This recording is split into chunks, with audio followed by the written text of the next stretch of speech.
Hi, welcome back to Imperial. I'm Renee and I'm here with our plant manager, Tim Gagas, and he's going to give us a little bit of information on greasing these NVE pumps, the 4310 and the 4307. It's an add-on to the original clip. Yes, we do have a video posted on our YouTube, we'll link it below, where we go through the maintenance on this entire unit. But for now, this is just a snippet to help you guys out with problems that we've been hearing here at Imperial. On the 4307 MD blower, it was talked about that there's two grease zerks here, okay? The proper way to grease these is the line goes to one part of the valve. So you really watch which way the line goes. And this bottom zerk goes to here. So you want to make sure your handle is all the way in this mode to grease it properly, because if it was in the middle, all the grease would just fall into the machine and would not do what we want it to do.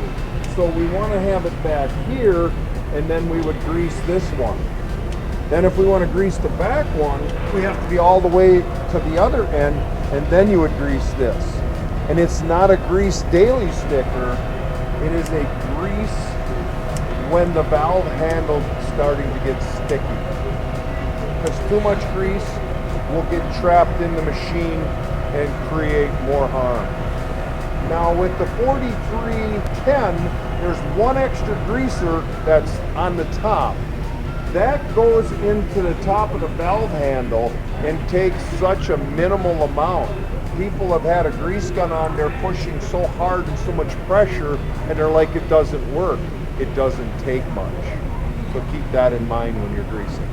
If you guys are wondering where Truck of the Week is this week, we are so busy getting ready for the Wet Show, which is next week, Tuesday through Thursday in Indianapolis. Come down, meet our team, and we'll see you there.